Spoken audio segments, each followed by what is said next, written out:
వెళ్ళాడు. ఇలాగా ఆయన రావద్దని చాలామంది అన్నప్పటికీ కూడా ఆయన ఏం చేశాడు అని అంటే వెళ్ళేవాడండి. అలాగ పదే పదే వెళ్ళగా ఒకనాటికి లోకమంతా ఆయన్ని తెలుసుకుని ఆయనను వెంబడించడం ప్రారంభించింది అని బైబిల్లో మనం చూసాం. కనుక మనకు తెలుసు, మన దగ్గర ఒక 10 రూపాయలు ఉన్నాయనుకోండి, ₹1 పడిపోతే 9 రూపాయలు ఉన్నాయిలే అని అనుకోకుండా ఆ ₹1 మనం ఎతుకుతాం. ఒక ₹1000 ₹100 పడిపోయాయంటే ఆ ₹100 మనం వెతుకుతాం, అది దొరికేంత వరకు ఎదుగుతాం. అలాగే యేసుక్రీస్తు కూడా మానవులు నాకు దూరం అయిపోయారు అని, మనిషి ఒక జిగటగల దొంగ ఊబిలో పడిపోయాడు అని, ఆ ఊబిలో నుండి మనిషిని పైకి లేవనెత్తడానికని యేసుక్రీస్తు ఈ లోకానికి వచ్చాడు. దేవునికి స్తోత్రం కలుగునుగాక. మిమ్మల్ని ఓ మాట అడుగుతాను, మీరు సమాధానం చెప్పగలరు. ఏంటంటే, మీకు ఫ్రెండ్కి ఎవరికో ఆపద వచ్చింది, మీరు ఏం చేస్తారు? వెళ్తారా? ఆ చిన్న లాజిక్కే దేవుడిని లోకానికి తీసుకొచ్చింది. దేవునికి స్తోత్రం కలుగునుగాక. అవును, మీ బంధువుకి ఎవరికో బాగోలేదు, వెళ్తారు వెళ్ళరా? చెప్పండి అమ్మా బాబు, వెళ్తారు కదా. మీ బంధువుకు బాగోలేదంటేనే నువ్వు చూడడానికి వెళ్తావు. ఏదైనా కష్టం వస్తే పరామర్శించడానికి వెళితే మానవ జాతి యావత్తు పాడైపోతే అక్కడ దేవుడు ఎలా ఉండగలుగుతాడు? అందుకని మన స్నేహితులు, మన బంధువులు, మన ఇంటి వారు ఎవరైనా కష్టాల్లో ఉంటే వాళ్ళని ఆదుకోవడానికి ఎలాగైతే వెళతామో, దేవుడు కూడా మనల్ని ఆదుకోవడానికి పరలోక రాజ్యము నుండి దిగొచ్చాడండి. అదే లాజిక్, చిన్న సువార్త. దేవునికి స్తోత్రం కలుగునుగాక. అన్నా సరే యేసయ్య ఏం చేశాడంట? మరలా వెళ్ళి సువార్త చెప్పి జనాలను ప్రభు తట్టు త్రిప్పాడని బైబిల్లో మనం చూస్తాం. కనుక యేసుక్రీస్తు వద్దన్న, అన్న, రాళ్లతో కొట్టజూచిన, అవమానించిన 4 రోజులు గ్యాప్ తీసుకుని మళ్ళీ అదే ఇంటికి వెళ్ళేవాడంట. చప్పలు కూడా దేవుణ్ణి మహింపరచని అందరూ కలిసి హల్లెలూయా. మనమంతా ఆయన పిల్లలు. మరి మనమంతా ఎవరి పిల్లలు? ఆయన పిల్లలు. మరి మనం ఎలాగుండాలి? చిన్నసారు అని చెప్పాలి. మనం ఎలాగుండాలి? ఆయనలాగే ఉండాలని అంటే వాళ్ళు మాట్లాడడం మానేస్తే ఏం చేయాలి? మనం ఏం చేయాలి చెప్పండి? మనం వెళ్ళి మాట్లాడేయాలి. దేవునికి స్తోత్రం కలుగునుగాక. హల్లెలూయా. అది మానవ నీత, దేవుని నీత?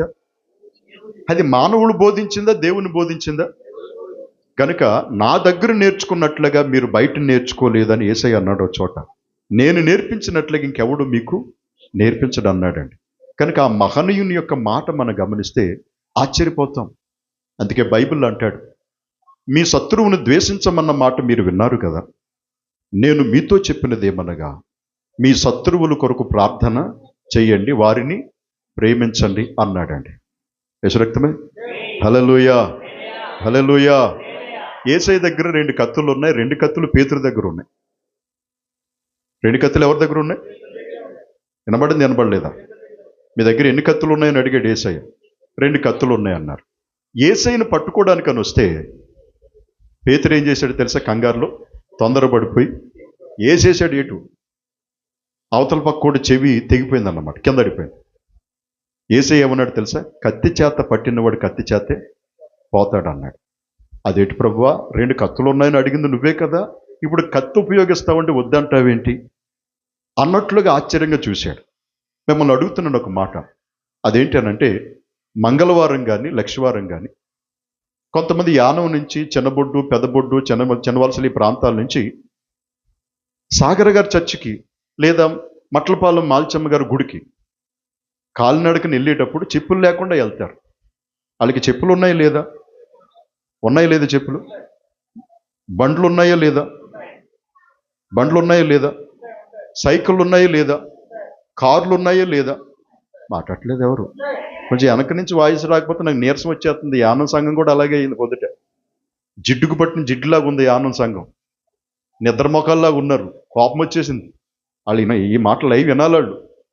ఏంటి వాళ్ళు ఎలాగ అయిపోయారని అడిగాను నేను. దేవునికి స్తోత్రం కలుగునుగాక. హల్లెలూయా. అవును, మరి చెప్పులుండి చెప్పులు లేకుండా నడిచినోడిని ఏమంటారు? భక్తిపరుడు. సైకిల్ ఉండి కూడా కాలినడకని వెళ్తున్న వాడిని ఏమంటారు? భక్తిపరుడు. బండుండి కూడా కాలినడకని వెళ్తున్న వాడిని ఏమంటారు? భక్తిపరుడు. వాళ్ళకి అన్నీ ఉన్నా కానీ పని లేకండి కాలినడకని వెళ్ళేది. దారి పొడుగున బస్సులు వెళ్తున్నాయి, దారి పొడుగున ఆటోలు వెళ్తున్నాయి, దారి పొడుగున బైకులు వెళ్తున్నాయి, నాన్ స్టాప్లు వెళ్తున్నాయి, మామూలు బస్సులు వెళ్తున్నాయి. ఇవి ఏవి ఎక్కకుండా కాలినడకని వెళ్తున్నారు. సాగరగా చర్చికి చెప్పులు లేకుండా కాలినడకని వెళ్తున్నారు. అక్కడ ఉన్నటువంటి ఒక టెంపుల్కి భక్తి లేకనంటే భక్తి ఉండి వాళ్ళు ఏం చేస్తున్నారు తెలుసా? ఉన్నదాన్ని పక్కన పెట్టి భక్తి చేస్తూ ఉన్నారు. అలాగే నీ దగ్గర 2 కత్తులు ఉన్నాయి కదా, అవి పక్కన పెట్టి చెయ్యాలి భక్తి. అర్థం లేదా? దేవునికి స్తోత్రం కలుగునుగాక. హల్లెలూయా. చెప్పులుండి కూడా చెప్పులు వేసుకోకుండా కాలినడకని వెళ్ళి వాళ్ళ యొక్క టెంపుల్ని వాళ్ళు దర్శించుకోవాలని అనుకుంటున్నది భక్తి అయితే, మన దగ్గర కత్తులుండి కూడా కత్తి ఉపయోగించకుండానే మనం భక్తి చేస్తే అది సరైన భక్తి అని పేతురుకి వివరించడం కొరకు ఉండాలి, కానీ కత్తులు వాడకూడదు. యేసు రక్తమే. కనుక మనం ఎలాగుండాలన్నాడు అని అంటే, చి అన్న వాళ్ళ దగ్గరికి యేసుక్రీస్తు వెళ్ళి సువార్త చెప్పాడు. అందుకే బైబిల్లో శిష్యులు అన్నారు, బోధకుడా ఇప్పుడే కదా నిన్ను రాళ్లతో కొట్టాలనుకున్నారు, మరలా వెళతావా అన్నారు. యేసయ్య అన్నాడు, వెళదాం అన్నాడు. దేవునికి స్తోత్రం కలుగునుగాక. హల్లెలూయా. మనలో అందరూ కూడా ఆ స్థితికే వచ్చునుగాక. హల్లెలూయా. మనం వందనాలు చెప్తే అవతల పక్క వాళ్ళకి కోపం పోవాలన్నమాట. ఏం పోవాలి అని చెప్పండి ఒక మాట. వందనాలు చెప్తే అవతల పక్క వాళ్ళకి ఏమవ్వాలి? ఉన్న కోపం కాస్త పోయి ప్రశాంతమైన మనసు వచ్చేసి, ఏంటి తగ్గింపు, ఏంటి దీన మనసు, ఏంటి భయభక్తులు అన్నంత వందనాలు మనం వాళ్ళ ప్రదర్శిస్తూ గౌరవించాలి. జనవరి 1కి కాళ్ళు కడుక్కున్నాం కదండి, అది మామూలు పని కాదు. జనవరి 1కి పాద శుద్ధీకరణ చేసుకున్నాం కదా, అది మామూలు విషయం కాదు. యేసయ్య 12 మంది కాళ్ళు కడిగాడు, మనం ఒక్కొక్కళ్ళు కాళ్ళు కడుక్కున్నాం. దేవునికి స్తోత్రం కలుగునుగాక. చర్చిలో వాళ్ళందరి కాళ్ళు కడిగే మీటింగ్ ఒకళ్ళకి అప్పగించామనుకోండి, యేసయ్య ఒక్కడు ఎంతమంది కాళ్ళు కడిగాడు? 12 మంది కాళ్ళు కడిగాడు. జనవరికి మీరు ఎంతమంది కాళ్ళు కడిగారు? అలా కాదు, పాద శుద్ధీకరణ అని పెద్ద ఫ్లెక్స్ పెట్టేసి 24 ఫ్లెక్స్ పెట్టేసి సంఘంలో ఒక్కళ్ళే అందరి పాదాలు కడగాల, సంఘంలో ఒక్కళ్ళే అందరి పాదాలు కడగాల. ఈ కార్యక్రమం అయిపోయిన తర్వాత భోజనాల మీటింగ్ అన్నాను అనుకోండి, పాద శుద్ధీకరణ అయిపోయిన తర్వాత ఇంకా వాక్యము పాటలు ఏమీ లేవు. పాద శుద్ధీకరణ అన్న తర్వాత అందరి కాళ్ళు కడిగేసరికి స్త్రీలు పురుషులు కడిగేసరికి ఏమవుతుందో తెలుసా? నేను ఎంతటి వాడినండి. యేసు రక్తమే. హల్లెలూయా. ఏదో ఈ లోకంలోనికి వచ్చాను, కొద్ది కాలం ఉంటాను, మళ్ళా పోతాను, ఈ మాత్రం దానికేనా? యేసు రక్తమే. లాస్ ఏంజల్లో ఇల్లు గాలిపోయినాయి కదండి, కోటీశ్వరులు ధనవంతులు ఇల్లు గాలిపోయినాయి కదండి. ఒకడంట, నిన్నే బేరం వచ్చింది ఇల్లు, అడ్వాన్స్ ఇచ్చేయమన్నాడు, నేను ఇవ్వలేదు, నా ఇల్లు కాలిపోయిందని ఏడుతున్నాడంట. అడ్వాన్స్ ఇచ్చేమన్నప్పుడు ఇచ్చేయాలి కదా, రేపు ఇస్తానన్నాడు, ఈ లోపు ఏమైంది? ఇల్లు కాలిపోయింది. ఎలా ఉంటుంది ముఖం? పందులు కూడొప్పినట్టు, అంతే కదా. ఏడ్చేస్తా ఉన్నాడు. పక్కోడితో చెప్పిన, నిన్న అడ్వాన్స్ తీసేసుకున్నా బాగుండి, ఎంచక్క డబ్బులు నా చేతికి వచ్చేసిను, కాలిపోయిన ఇల్లు ఆడి సొంతం అవును, వచ్చినట్టు పోయింది అని ఏడ్చేస్తున్నాడంట. ఇంతలో వాళ్ళ కొడుకు పరిగెత్తుకుని వచ్చి, నాన్న నీకు తెలియకుండా అడ్వాన్స్ తీసేసుకున్నాడు వాడి దగ్గర అన్నాడంట. ఎవరి దగ్గర? ఆ ఇల్లు అమ్మినోడి దగ్గర, ఆ ఇల్లు కొనుక్కున్నవాడి దగ్గర అడ్వాన్స్ తీసేసుకున్నాను అన్నాడంట. ఈ ఏడ్చివాడు కాస్త ముఖం ఎలా పెట్టాడు? కొద్ది గట్టిగా చెప్పండి. నవ్వుతా పెట్టాడు. అప్పుడే ఏడవడం మొదలెట్టినాడు. ముఖంలోకి ఏమొచ్చింది? కళ్ళొచ్చింది. కళ్ళొచ్చేసరికి రెండో కొడుకు పరిగిన వచ్చి అన్నాడంట, నాన్న నువ్వు నేను సంతకాలు పెట్టకుండా మాట్లాడకుండా అడ్వాన్స్ ఈడు ఎలాగిచ్చేస్తాడు నాన్న అన్నాడంట. మళ్ళీ ఆడడం మొదలెట్టాడంట. ఫస్ట్ ఏం చేశాడు? ఏడ్చాడు. రెండోసారి ఏం చేశాడు? మూడోసారి ఏం చేశాడు? మీకు అర్థమైందా? అప్పుడు ఇంకో కొడుకు పరిగెత్తుకుని వచ్చి అన్నాడంట, అడ్వాన్స్ తీసుకున్నవాడు నమ్మకస్తుడు నాన్న, మాట తప్పుడు అన్నాడంట. మళ్ళీ ఏమొచ్చింది? ఇదే బతికంతా. ఓ గంట ఆడడం, ఓ గంట నవ్వడం, ఓ గంట ఆడడం, ఓ గంట. ముఖం ఎలా కట్టాలో తెలియదు. ఇప్పుడు నన్ను ఏడవమంటారా నవ్వమంటారా? ఫస్ట్ వార్త ఏంటి? ఇల్లు కాలిపోయింది, అడ్వాన్స్ ఇచ్చేయమన్నాడు, ఇచ్చేసిన బాగుండు అనేది. రెండో వార్త ఏంటి? అడ్వాన్స్ తీసేసుకున్నాను డాడీ అని, మళ్ళీ హ్యాపీ. మూడో వార్త ఏంటి? అసలు ఎవరి ప్రమేయం లేకుండా ఎలాగ ఇచ్చేస్తాడు నాన్న, మళ్ళీ ఏడుపు. మళ్ళీ నాలుగో వార్త ఏంటి? ఆడు నమ్మకస్తుడు నాన్న, మాట తప్పడు నాన్న అన్నాడంట. కనుక ఈ నవ్వాలో ఏడవాలో తెలియనటువంటి పరిస్థితులు ఉంటాయి కదా. కానీ నేను చెప్తాను, ఆనందించుడి, మరలా చెప్పుదును, ఆనందించుడి. దేవునికి స్తోత్రం కలుగును గాక. హల్లెలూయా. ప్రియులారా, గనుక గమనించండి, యేసుక్రీస్తు ఆ రీతిగా వెళ్ళి సువార్త చేశాడని బైబిల్లో మనం చూస్తాం. లూకా సువార్త 1వ అధ్యాయం 49వ వచనం మనం చదువుకుందాం. పేజీ నెంబర్ 50 అండి, కొత్త నిబంధన.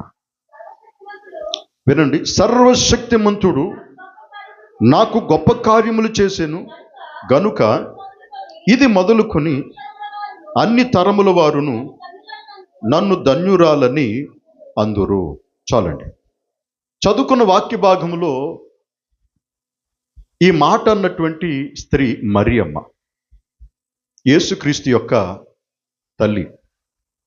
యేసుక్రీస్తు యొక్క తల్లి ఏమంటుంది అనంటే, ఇది మొదలుకొని అన్ని తరముల వారు నన్ను ధన్యురాలు అంటారు అంటుంది ఆమె. ఆ మాట ఎందుకంది అనంటే, మరియమ్మ భక్తి గల స్త్రీ, బహు పేద స్త్రీ అండి. భక్తి కలిగిన మనిషే కానీ పేద స్త్రీ, చాలా పేద బిడ్డ మరియమ్మ. ఎంత పేదరాలైనా కానీ మనసు నిండా వాక్యమును తలపోసుకునేటటువంటి స్త్రీ. ఎవరు దేవుని మాటలు చెప్పినా మైండ్లో పెట్టేసుకుంటుందండి. ఆవిడకున్నటువంటి లక్షణం ఏంటంటే వాక్యాన్ని పుక్కిట పట్టేస్తుందండి. బైబిల్లో ఉన్నదన్నమాట, నేను చూశాను చాలా చోట్ల. మరియమ్మకున్న లక్షణం ఏంటంటే చూసి వెంటనే మర్చిపోయే మనిషి కాదు, విని వెంటనే మర్చిపోయే మనిషి కాదు. హన్నాకు ఏ వరం అయితే ఉందో బైబిల్లో, మరియమ్మకు కూడా అదే వరం ఉందండి బైబిల్లో. మరియ చాలా ఆత్మీయురాలైనటువంటి స్త్రీ అండి. చూడండి, బైబిల్ గ్రంథంలో చాలా మంది స్త్రీలు ఉన్నారు. కొంతమంది మోషే యొక్క అక్కగారు ఉన్నారు, మిరియం సామాన్యమైన స్త్రీ కాదు. హన్నా ఉంది, సామాన్యమైన స్త్రీ కాదు. ఈ మరియం ఉంది, సామాన్యమైన స్త్రీ కాదు.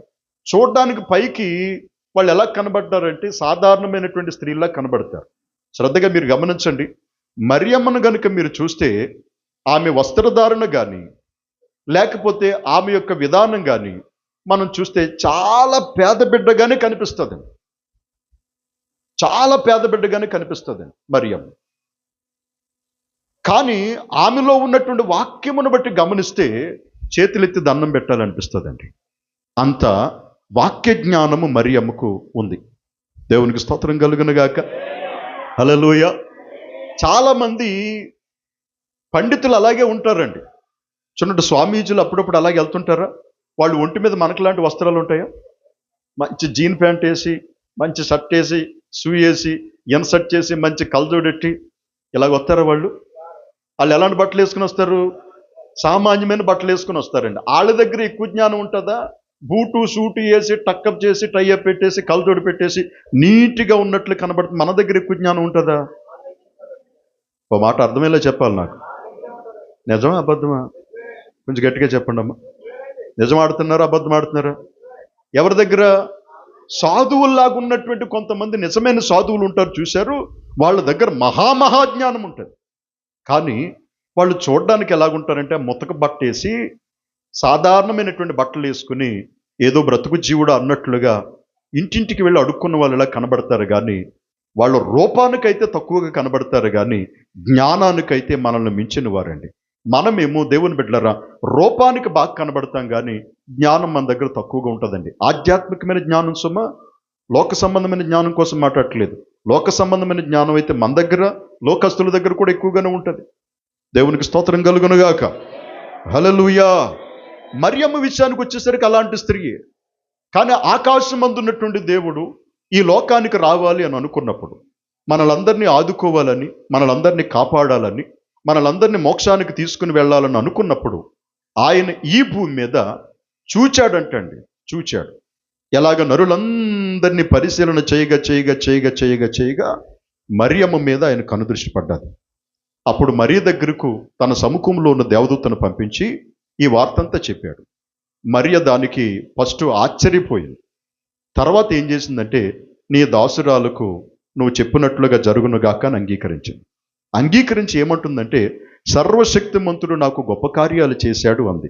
ఏంటి ఆ గొప్ప కార్యాలు అనంటే, పరలోకమందున్నటువంటి దేవుడు మానవుని రూపేణ మరియ గర్భంలో పడడమే ఆమె జీవితంలో గొప్ప కార్యం అంటాడు. దేవునికి స్తోత్రం కలుగునుగాక.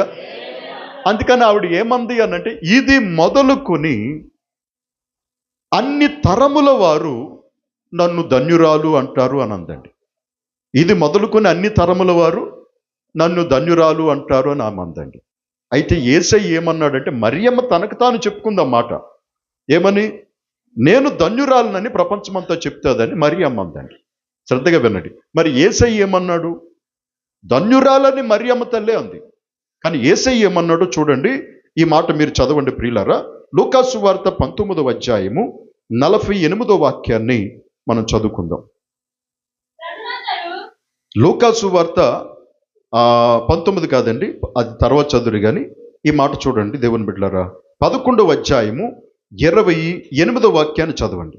11:28. 11:28 లూకాసు వార్త. ఆయన ఏంటవును గాని, ఇది మొదలుకుని అన్ని తరముల వారు నన్ను ధన్యురాలు అని అంటారని మరియమ్మ అంది కదా. అందలేదా? చెప్పండి అమ్మ కొంచెం గట్టిగా. మరియమ్మ ఏమంది? యేసయ్య తల్లి ఏమంది? మనోహరు ఏమంది? ఇది మొదలుకుని అన్ని తరముల వారు. ఈ తరములో ఉన్నవాళ్ళు, గతించిన తరములో ఉన్నవాళ్ళు, యేసుక్రీస్తు కాలంలో ఉన్న తరముల వారు, ప్రతి తరము వారు నన్ను ధన్యురాలు అంటారని మరియమ్మ తన కోసం తనే కాంప్లిమెంట్ చెప్పుకుంది కదా. అప్పుడు యేసయ్య ఏమన్నాడు అని అంటే, చదవండి. అవును గాని దేవుని వాక్యము విని దానిని గైకొని వారు మరి ధన్యులని చెప్పాను. యేసయ్య ఏమంటున్నాడు? మరియమ్మ గారు ఏమంటున్నారు? మరియమ్మ గారు చెప్పే మాట ఏంటి? అన్ని తరముల వారు నన్ను ధన్యురాలు అంటారని మరియమ్మ అంటుంది. యేసయ్య ఏమంటున్నాడు అనంటే, అవును గాని దేవుని వాక్యమును విని దానిని గైకొనేవారు మరి ధన్యులు అని అంటున్నారండి. ఇప్పుడు చెప్పండి, మరియమ్మ కంటే ధన్యులుగా ఉండాలి అనంటే మనం ఏం చెయ్యాలా? చెప్పండి అందరూ కలిసి. వాక్యము విని, చెప్పండి అమ్మ మాట, వాక్యము విని దాన్ని గైకొంటే మనమందరం ఏమవుతాం? కొంచెం గట్టిగా చెప్పండి. మరి ధన్యులవుతారు. ఎవరికంటే? చెప్పండి అందరూ కలిసి గట్టిగా. ఎవరికంటే? మరి కంటే మరి ధన్యులవుతారు. మిమ్మల్ని ప్రశ్న అడుగుతున్నాను, సమాధానం చెప్పండి. దొంగల చేతిలో పడిపోయి ఒక ఆయన్ని చావుగొట్టేసి దారి పక్కన పడేసి దొంగలు వెళ్ళిపోయారు. వెళ్ళిపోతే ఆ దారిలో లేవీయుడు ఒకడు వెళ్ళాడు, యూదుడే. అలాగనే యాజకుడు ఒకడు వెళ్ళాడు, అతడు యూదుడే. ఈ యూదులు ఆ దొంగల చేతిలో దెబ్బలు తినేసినటువంటి వాడి పక్కట్టుకుని వెళ్ళిపోయారండి. ఎవరు కూడా వాడికి జాలి చూపలేదు. ఈ యూదులందరూ ఎవరినైతే అసహించుకుంటున్నారో ఆ సమరయుడు ఆ దారి పక్కట్టుకుని వెళ్ళాడండి. వెళుతూ దొంగల చేతిలో దెబ్బలు తినేసినోడిని చూచి వాడి గాయాలు కట్టి, నూనె రాసి గాయాలు కట్టి గాడిద మీద ఎక్కించుకుని దగ్గరలోనే పూటకూళ్ళు వాళ్ళ ఇల్లు ఒకటి ఉంటే సత్రం లాంటిది, అక్కడికి తీసుకెళ్ళి, అయ్యా దొంగలు వీడి మీద పడి వీడిని కొట్టి డబ్బులన్నీ లాగేసుకుని వీడి మీద ఉన్న వస్త్రాలు కూడా తీసేసుకుని కొనూపురుతో వదిలేసి వెళ్ళిపోయారు. నేను వీడిని కాపాడి నీ దగ్గర తీసుకుని వచ్చాను. ఇదిగో నీకు కొన్ని డబ్బులు ఇస్తున్నాను. ఈ డబ్బులతో అతనికి వైద్యం చేసి ఆహారం పెట్టు. మరలా నేను తిరిగి వచ్చినప్పుడు ఇంకా నువ్వేమైనా పెడితే అది నీకు తిరిగి ఇచ్చేస్తానని చెప్పి ఈ సమరయుడు చేసిన పని ఏంటంటే, ఆ దెబ్బలు తిన్నవాడిని పూటకూళ్ళు వానికి అప్పగించేసి వెళ్ళిపోయాడండి. ఇప్పుడు నాకు చెప్పండి ఒక మాట. ఆ దారి గుండా యూదులు వెళ్ళారు కదా, ఆ దారి గుండా లేవీయుడు యాజకుడు వెళ్ళాడు కదా. వాళ్ళిద్దరూ బెటరా? వాళ్ళిద్దరూ అసహించుకుంటున్నటువంటి సమరయుడు వెళ్ళాడు కదా, వీడు బెటరా? చెప్పండి అందరూ కలిసి. ఇప్పుడు వాళ్ళిద్దరు కంటే ఈ సమరయుడు దేవుని దృష్టిలో ధన్యుడా? వాళ్ళిద్దరు ధన్యులా? చెప్పండి ఒక మాట. ఇప్పుడు లేవీయుడు ఎవరి దగ్గర నేర్చుకోవాలి? యాజకుడు ఎవరి దగ్గర నేర్చుకోవాలి? అంటరానోడని చెప్పి సమరయుడిని పక్కన పెట్టేస్తే వాళ్ళిద్దరిని బైబిల్లో దేవుడు చూపించంటారు. వాళ్ళు మందిరానికి వెళ్తారు, ఆరాధనకి వెళ్తారు, వాక్యాన్ని చదువుతారు, బోధిస్తారు. అయినా దారి పక్కన దెబ్బలు తినేసి పడిపోయినటువంటి ఈ వ్యక్తిని కనికరం లేకుండా వదిలేసి వెళ్ళిపోతే ఒక సమరయుడు వెళ్ళి అతన్ని పరామర్శించి పలకరించి పూటకూడిన వాడికి అప్పగించారు కనుక ఆ ఇద్దరు ఎవరిని చూసి నేర్చుకోవాలి? నాకు ఒక మాట చెప్పండి. ఎవరిని చూసి నేర్చుకోవాలి? కనుక యూదులందరూ ఎవరిలాగా అవ్వాలన్నాడంటే సమరయునిలాగా మీరు మారండి రా బాబు అన్నాడు. దేవునికి స్తోత్రం చెల్లించిన అందరూ కలిసి. ఇక్కడ కూడా ఏమంటుందంటే వాక్యము, మరియా అన్ని తరముల వారి చేత ధన్యురాలని అనిపించుకుంటుంది. అంతవరకు కరెక్టే. కానీ యేసయ్య ఏమన్నాడు తెలుసా? అవును గాని నా వాక్యమును విని దాన్ని గైకొనివాడు ఆమె కంటే ధన్యులు అన్నాడండి. దేవునికి స్తోత్రం చెల్లించిన అందరూ కలిసి గట్టిగా హల్లెలూయా. కనుక మరియ కంటే గొప్పోళ్ళు ఈ భూమి మీద ఉంటారు.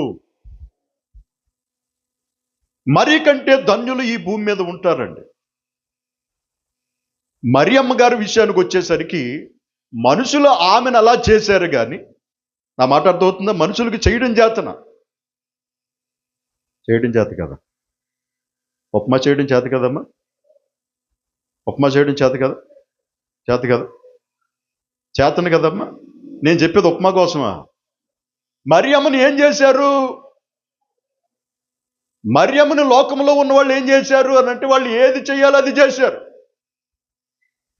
బైబిల్ అలాగే చెప్పలేదండి. బైబిల్ ఏమని చెప్పింది అని అంటే, కానాను పెండ్లి విందులో ద్రాక్షారసం అయిపోతే మరియమ్మే యేసే దగ్గరికి వెళ్ళి ఏమంది అని అంటే, కుమారుడా, పెళ్లిలో ద్రాక్షారసం అయిపోయింది, పెళ్లి కొడుక్కి వాళ్ళ నాన్నగారికి తలవంపులు వచ్చేలాగున్నాయి, నీ మహిమ నాకు తెలుసు గనుక వాళ్ళకి ద్రాక్షారసము నువ్వు సిద్ధపరచవా అన్నట్లుగా వెళ్ళి యేసయ్యని అడిగిందండి. వాళ్ళు చేసినట్లుగా మరియమ్మ గనుక చేయగలిగితే ఏమన్నాను తెలుసా? ద్రాక్షారసం నేనే చేస్తాను, ఆయన పక్కన పెట్టండి అన్నాను. ఎవరిని చెప్పండి ఒక మాట, ఎవరిని పక్కన పెట్టమనాలా? ఇప్పుడు ద్రాక్షారసం తయారు చేయమని ఎవరి దగ్గరికి వెళ్ళింది? కొంచెం గట్టిగా చెప్పండి అందరు కలిసి. యేసయ్య దగ్గరికి ఎందుకు వెళ్ళింది? ఇక్కడ అవ్వదు కాబట్టి ఆయన దగ్గరికి వెళ్ళింది. మరి మనోళ్ళు ఏం చేస్తున్నారు? కొంతమంది ఏమన్నా బోధపడిందా? పడలేదా? పడిందమ్మా బోధ. దేవునికి స్తోత్రం చెల్లించిన అందరూ కలిసి గట్టిగా. ఆమె ధన్యురాలే, ఆ మాట కాదంటలేదు. కానీ ఆమె కంటే ధన్యులు ఉన్నారు ఈ భూమి మీద. ఆమె కంటే ఎవరు ధన్యులు అనంటే మీరే చదివారు కదా. దయచేసి నాతో పాటు రండి, మత్తయి సువార్తలోకి రండి ప్రియులారా. మత్తయి సువార్త 12వ అధ్యాయము 46వ వచనాన్ని చదవండి. 12వ అధ్యాయం 46వ వచనం చదవండి.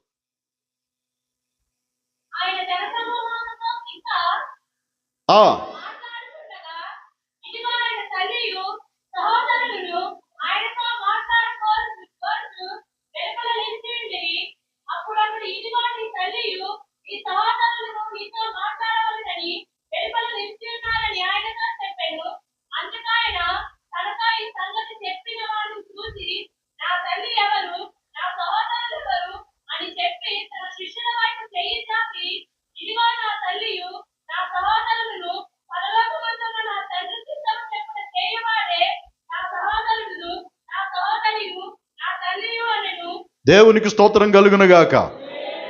తీశారా? చూశారు కదా జాగ్రత్తగా. ఏముంది అక్కడ అనంటే, యేసయ్యతో ఆయన సహోదరులు, యేసయ్యతో ఆయన తల్లి కొద్ది కాలం ట్రావెలింగ్ చేశారండి. ట్రావెలింగ్ చేసి యేసయ్యను వదిలేసి నజరేతుకు వెళ్ళిపోయారు వాళ్ళు. యేసయ్య వెళ్ళలేదు. ఆ మాట మీకు చూపించిన యోహాను సువార్త 2వ అధ్యాయంలోకి రండి. ఈ మాట ఇలాగే పట్టుకుని యోహాను సువార్త 2వ అధ్యాయంలోకి వచ్చి ఈ మాట చదవండి ప్రియులారా. 12వ వచనం చదవండి.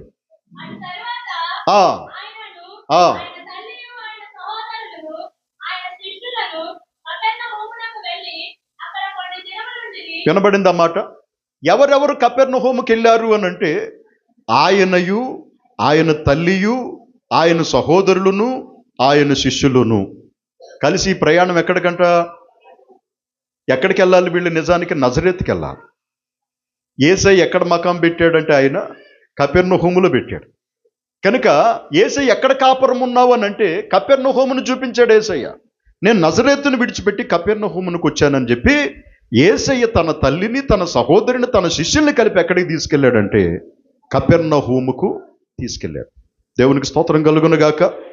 అయితే గమనించండి ప్రియులారా, వచ్చి కొంతమంది అన్నారు కదా, తర్వాత కాలంలో కొంత సమయం తర్వాత వచ్చి యేసయ్యను చూడాలని వస్తే యేసయ్యను అడిగారు, మీ తల్లి వచ్చింది, మీ తమ్ముళ్ళు వచ్చారని యేసయ్యతో చెప్పండి అని అంటే, ఎవడో ఒకడు వెళ్ళి అంటాడు, బోధకుడా, మీ తల్లి మీ సహోదరులు అదిగో బయట నిలబడి ఉన్నారు, నిన్ను కలవాలని వచ్చారు అన్నాడండి.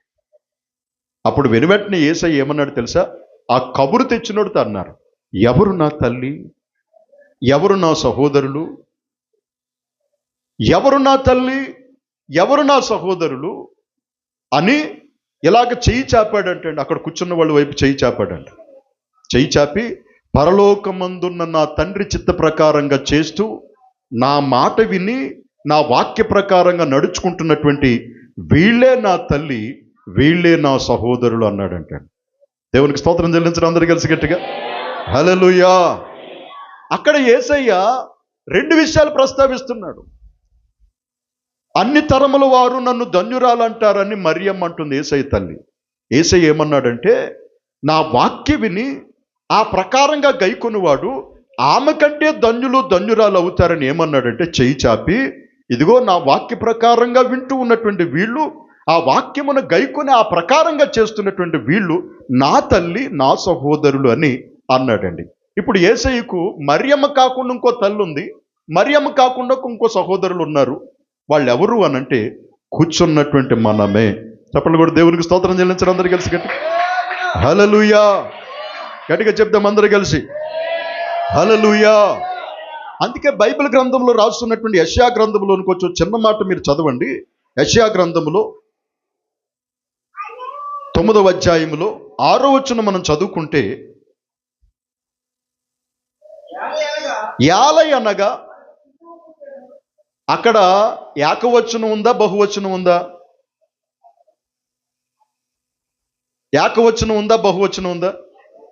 మనకు ఆ బహువచనం వాడుతున్నాడు. నీ కొడుకు పుట్టాడంట కదా అని అంటారు ఎక్కడన్నా, నీ కూతురు పుట్టిందంట కదా అని అంటారు ఎక్కడన్నా. కానీ ఇక్కడ అలా రాసి లేదు.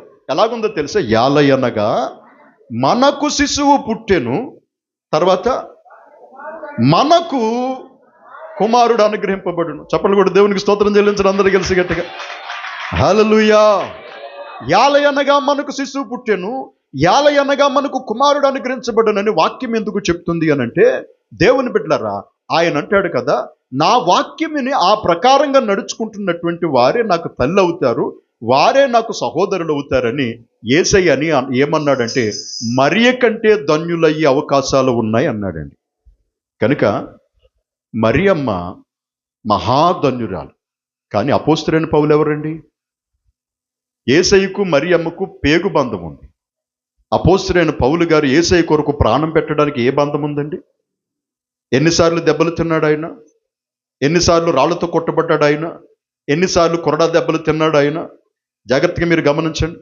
దేవునికి స్తోత్రం చెల్లించిన అందరూ కలిసి గట్టిగా హల్లెలూయా. మరియమ్మ అయితే గనుక బైబిల్లో ఒక అధ్యాయమే కీర్తన రాసిందండి. కానీ అపోస్తలుడైన పౌలు గారు 14 అధ్యాయాలు రాశాడు, 14 పుస్తకాలు రాశాడు. అర్థమైందా? 14 పుస్తకాలు రాశాడు అపోస్తలుడైన పౌలు గారు. మరియమ్మ అయితే ఏ సంఘమును కట్టలేదులేండి. కానీ అపోస్తలుడైన పౌలు గారు ఈ రోజు ఇలాగ సంఘాలు ఉన్నాయి అనంటే అపోస్తలుల తర్వాత ఆయన కట్టినటువంటి సంఘాలే. 3 మిషనరీ యాత్రలు చేసి 3 ఖండాలు దాటినట్లుగా దాటి ఎన్నో ప్రాంతాలకు వెళ్ళిపోయి దెబ్బలు తిని విస్తారంగా సువార్త చెప్పాడండి. ఆయన మరియమ్మ కంటే తక్కువడైపోతాడా? ఎవరు? అపోస్తలుడైనటువంటి పౌలు గారు. మీరు గమనించండి, పరలోక రాజ్యంలో 12 గుమ్మాలు ఉన్నాయి ఆ పట్టణానికి, 12 పునాదులు ఉన్నాయి ఆ పట్టణానికి. మనం వెళ్ళబోతున్న స్వర్గానికి 12 పునాదులు 12 గుమ్మాలు ఉన్నాయి.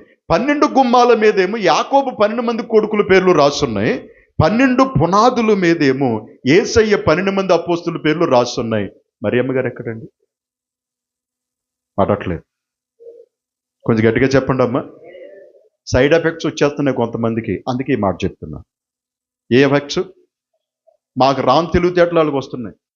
ఏసన్న గారికి, భక్త్ సింగ్ గారికి, మంగమూరు దేవదాసయ్య గారికి, ఇంకా పెద్ద పెద్ద మహనీయులు పీడి సుందరరావు గారు, రంజితోపురి గారు లాంటి వాళ్ళకి, ఇంకా గొప్పోళ్ళకి ఎవరికి రానటువంటి ఐడియాలు సామాన్యంగా కూర్చున్నటువంటి విశ్వాసులకు వచ్చేసి వాళ్ళు కూడా వాళ్ళు ఏదో చేసుకుంటే మనం కూడా అది చేసేద్దాం అనుకుంటున్నారే. ఈ 12 మంది అపోస్తుల పేర్లు పరలోక పట్టణమైనటువంటి ఆ పట్టణానికి ఉన్నటువంటి పునాదుల మీద రాస్తున్నాయి కదా. ఏంటి పేర్లు? అందుకే నేను చెప్తాను, అపోస్తులు చేసింది చెయ్యండి, అపోస్తులు చెయ్యంది చెయ్యకండి. కారణం ఏంటంటే బైబిల్ సంఖ్య ఎంత? బైబిల్లో ఎన్ని పుస్తకాలు? 66. ఎన్ని పుస్తకాలు నాన్న? వెనకతలు చెప్పండి అమ్మా, మీరు అసలు యాక్టివ్గా లేరు. ఏ సుంచి రక్తం ఎక్కిచ్చేయాలి మీకు? దేశ రక్తమే. దే అబ్బక్క చూసుకోండి. ఇంకా నేను ఏ రక్తం అన్నాను? కొంచెం గట్టిగా చెప్పండి. నాకు సత్యంగానే చూస్తే మర్చిపోతుంది. యాక్టివ్గా ఉంటాడు ఎప్పుడు.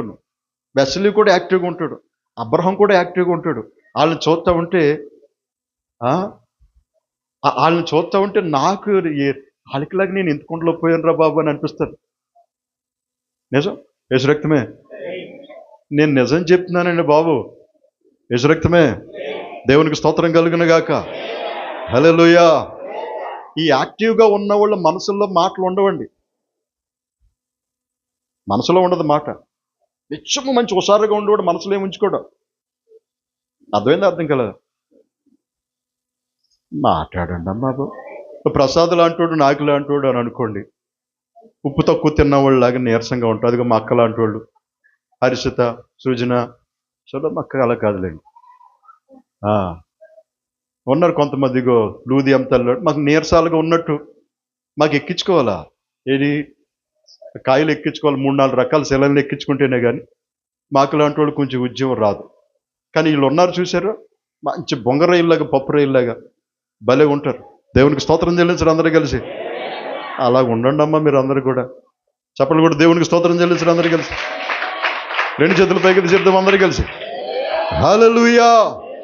నీ వాక్యమే మకరందమై బలపరచెను నన్ను, ప్రాణేశ్వర నా యేసయ్య ఆరాధన నీకే. నీ వాక్యమే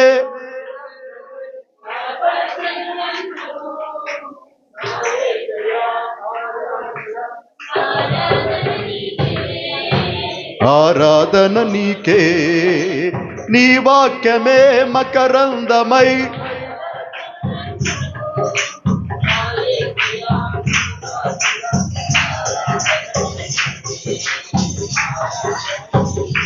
సుగుణాల సంపన్నుడా,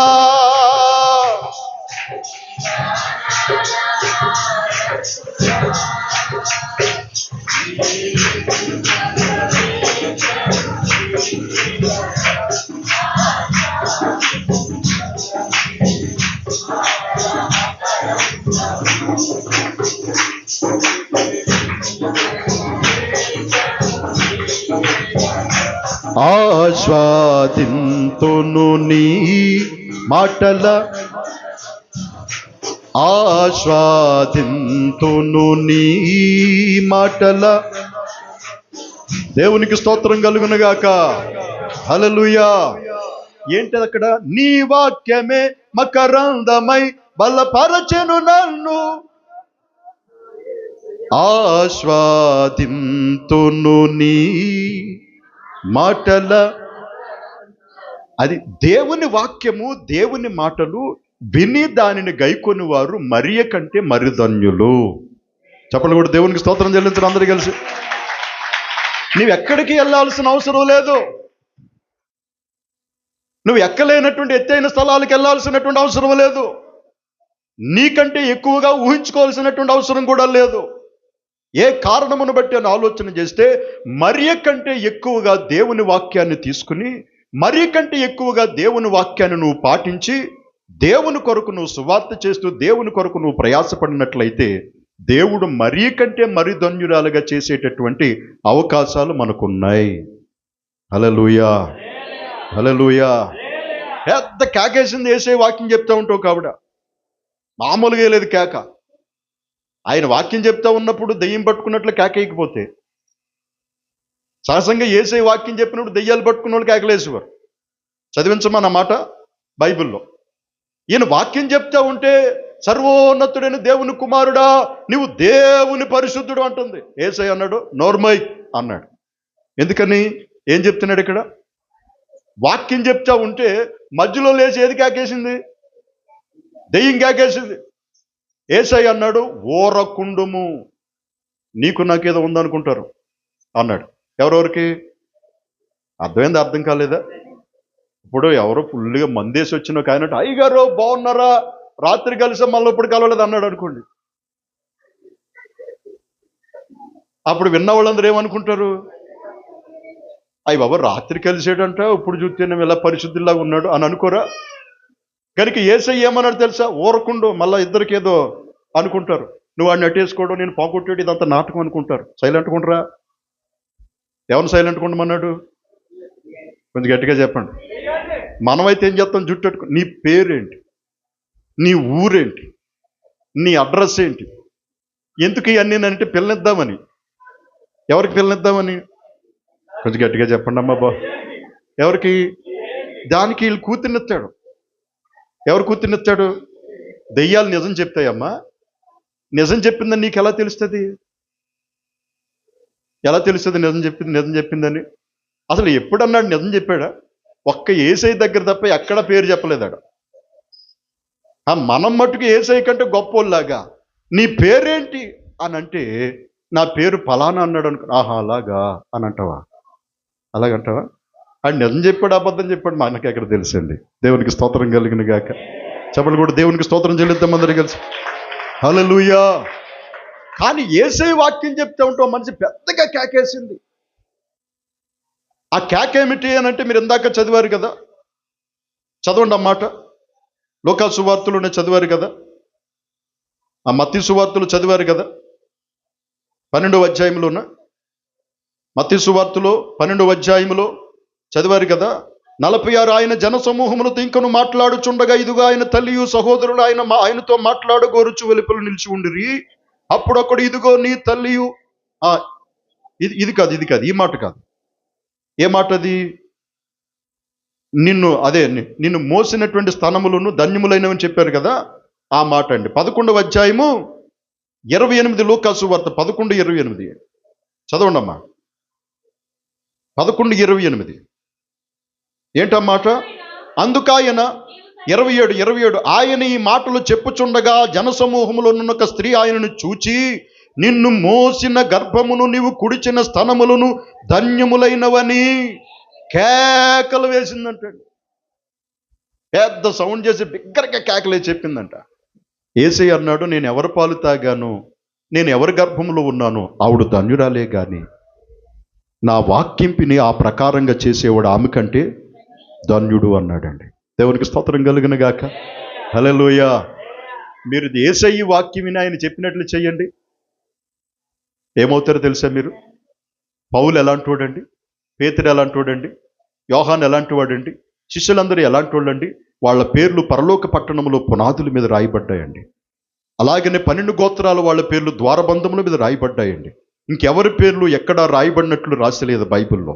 కనుక పరలోక పట్టణం మీద వాళ్ళ పేర్లు రాయబడి ఉన్నాయి అనంటే వాళ్ళు ఎంత గొప్పోళ్ళు అనంటే, వాక్యమునంతగా గైకొన్నారు గనుక, వాక్యాన్ని అంతగా తీసుకున్నారు గనుక వాళ్ళంత గొప్పోళ్ళు అయ్యారు. ఈ రోజుల్లో నాకు దుఃఖము కలిగించేది ఏమిటి, ఈ రోజుల్లో నన్ను గాయపరిచేది ఏమిటి అనంటే, సంఘములో 2 విషయాల్లో లోపాలు ఉన్నాయి. మొదటి సంగతి, సంఘములో ప్రేమ లేదు. రెండో సంగతి, సంఘములో వాక్యం పట్ల ఆసక్తి లేదు. ఏమి లేదమ్మా?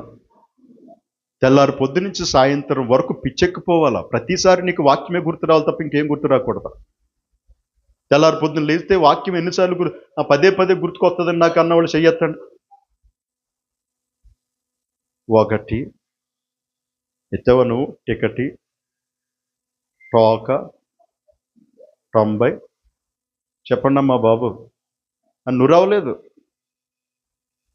దేవునికి స్తోత్రం కలుగును గాక. హల్లెలూయా. నేను 5 లెక్కొట్టి 100 చేసేస్తానన్నాడంట ఒక ఆయన. నువ్వు 100 లెక్కెడుతులోకి నేను 5 లెక్కెట్టి 100 చేసేస్తానన్నాడంట. ఆ చేయి చూద్దాం, 1 2 3 4 గంట ఉంటే 1 టికటి టోక 90 దూరం అన్నాడంట. 100 లెక్కెడేసాడు. చెప్పండి అమ్మా, తెల్లారి పొద్దు నుంచి సాయంత్రం వరకు దేవుని వాక్యమును బట్టి పరవశించేవాళ్ళు ఎంతమంది? హల్లెలూయా. ఎంత మంచి బైబిల్ దొరికిందండి నాకు, ఎంత మంచి వాక్యం అండి, ఎంత మంచి దేవుడు అండి. ఆ వాక్యాలు పదే గుర్తుకొస్తున్నాయండి. అని చెప్పి వాక్యాన్ని బట్టి దేవుణ్ణి స్తుతించకుండా ఉండలేనటువంటి క్షణము ఒకటైనా మన బ్రతుకుల్లో ఉండకూడదు. దేవునికి స్తోత్రం కలుగును గాక. హల్లెలూయా. నిజం ప్రియమైన దేవుని బిడ్డలారా, యేసయ్య చాలా అందగాడండి. ఒక్కసారి చూస్తే ఇంక మళ్ళీ మర్చిపోలేమండి. అంత అందగాడు కల్లోకి పదే పదే వచ్చేస్తుంటాడండి. అంత అందగాడిని గుర్తు చేసుకోకుండా రోజు ఎలా వెళ్ళిపోతుందో నాకు అర్థం కాదు. దేవునికి స్తోత్రం చెల్లించిన అందరూ కలిసి గట్టిగా హల్లెలూయా, హల్లెలూయా. అవును, ఆయన వెలుగు, ఆయన ప్రకాశం, ఆయన బోధ, ఆయన చూపు, ఆయన దయ, ఆయన మాట, ఆయన కనికరము, ఆయన కార్యాలు, ఆయన వాత్సల్యము, ఆయన చేసిన మేలులు, ఆయన జ్ఞానం, ఆయన మర్మం, ఆయన ప్రత్యక్షత, ఈ సమస్తమును తలుచుకుంటూ ఉంటే రోజు ప్రతి క్షణం ఆయనే గుర్తుకొచ్చే విధంగా వెళ్ళిపోతూ ఉంటే ఈ రోజుల్లో జనాలు ఎలాగున్నారు తెలుసా? విన్నట్టుగా ఉన్నారండి. ఏంటి వాక్యం? నువ్వు ఏదో చెప్పేస్తావా? అంతా చెప్పేసిన తర్వాత ఇందాక ఏదో చెప్పావు ఏంటది అంటది. కొంప కొల్లేరైపోద్ది. మళ్ళా చెప్పాలి ఇప్పుడు. దేవునికి స్తోత్రం కలుగును గాక. హల్లెలూయా. ఎంత స్టోరీ చెప్తారండి. లాస్ట్కి వచ్చేసరికి ఏమవుతుందో తెలిసి, ఇందాక ఏదో అన్నావు కదా పిన్ని అని అంటే, మరి ఇందాక నుంచి ఏం చేసావు వినలేదా? మళ్ళీ ఇప్పుడు ఆ స్టోరీ అంతా నీకు చెప్పాలా అన్నట్టు. వాక్యం విన్నట్టుగా ఉంటున్నారు, వింటలేదండి. వాక్యం తలపోసుకున్నట్లుగా ఉంటున్నారు, తలపోసుకోవట్లేదండి. వాక్యము తీసుకున్నట్లుగా ఉంటున్నారు, పాటించట్లేదండి. దానికి కారణాలు ఏమిటి అని అంటే, వాక్యాన్ని వాళ్ళు సరిగ్గా తీసుకోవట్లేదు. అందుకే నా మాట వినండి, దయచేసి శ్రద్ధగా వినండి. మరియమ్మ కంటే ధన్యులం అవ్వాలంటే మనం ఏం చేయాలి? అది విషయం. ఆయన వాక్యాన్ని విని గైకొనాలి. పాస్టర్ గారు చెప్పినట్లుగా చెయ్యాలి, తప్పదు. మరి యేసు రక్తమే. కొంచెం గట్టిగా చెప్పండి అమ్మ అందరూ కలిసి హల్లెలూయా. సరే, ఈ మాట వినండి దయచేసి. బైబిల్లోకి వచ్చే మాట చూడండి ప్రియులారా. లూకాసు వార్త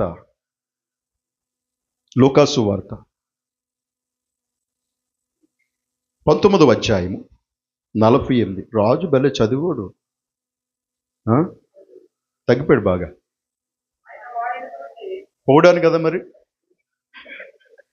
గట్టిగా చదవరా, ఇంకా గట్టిగా.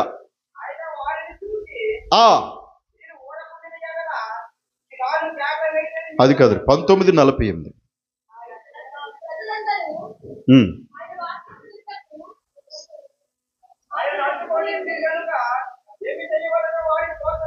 చాలండి. ప్రజలందరూ ఆయన వాక్యము వినుటకు ఆయనను హత్తుకొని ఉండిరి.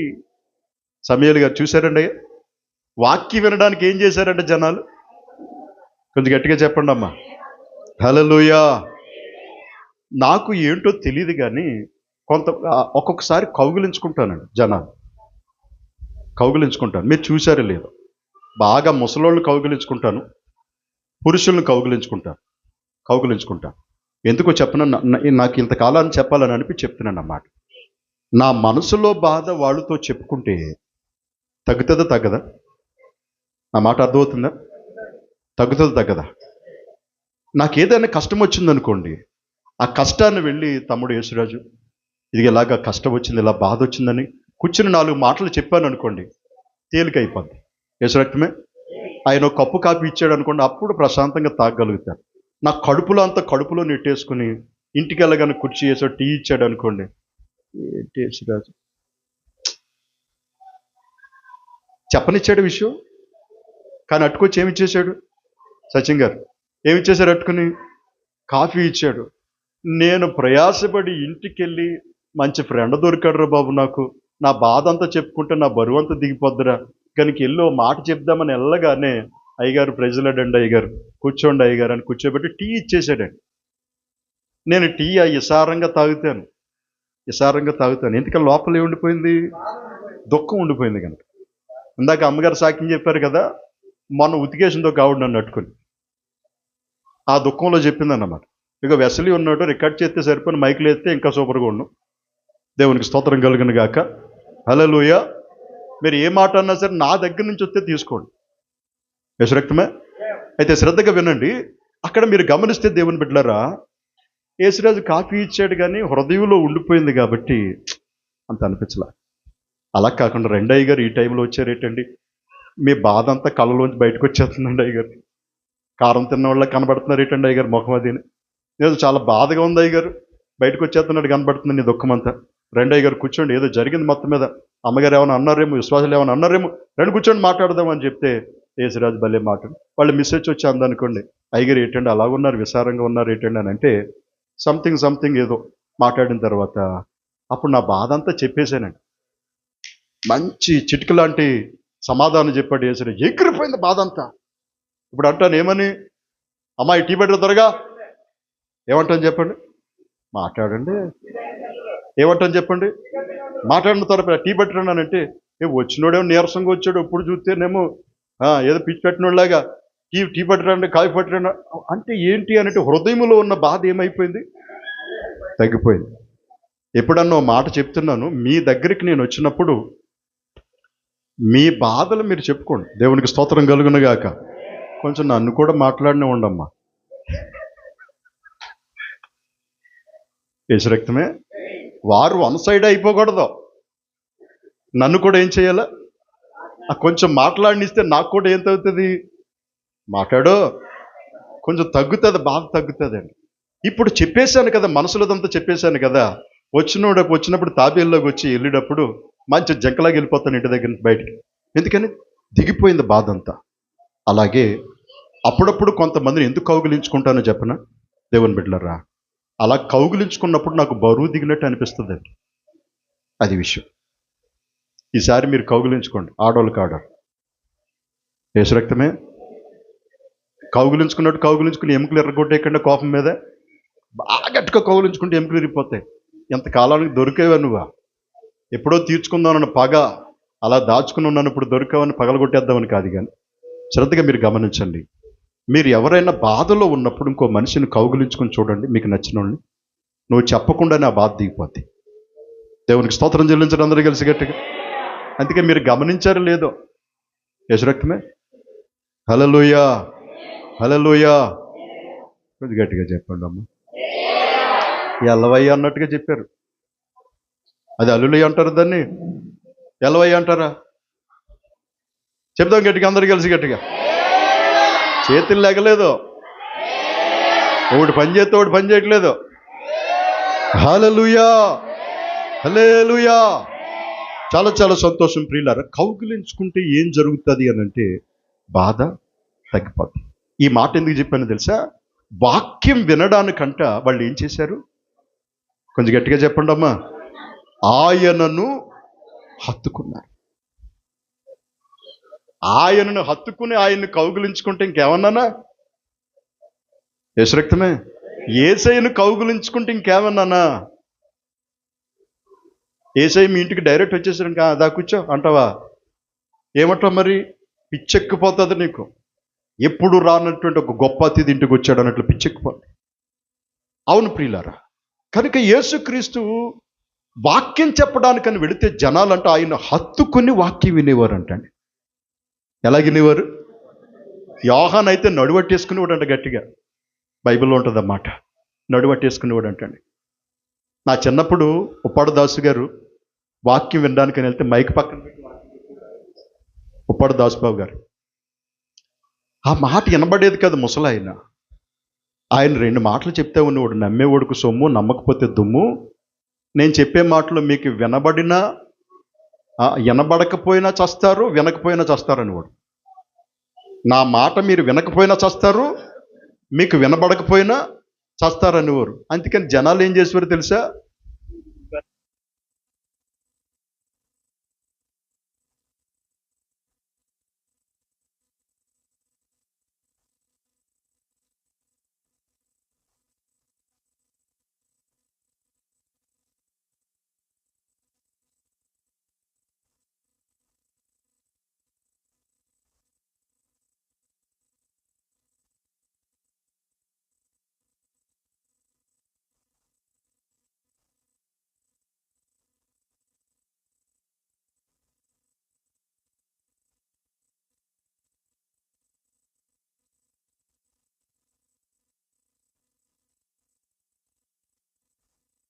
దేవునికి స్తోత్రం కలుగును గాక.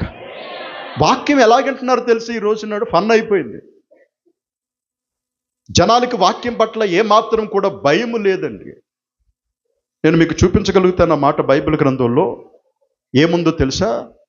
వాక్య భయము లేదు అన్నాడండి కీర్తనల గ్రంథంలో.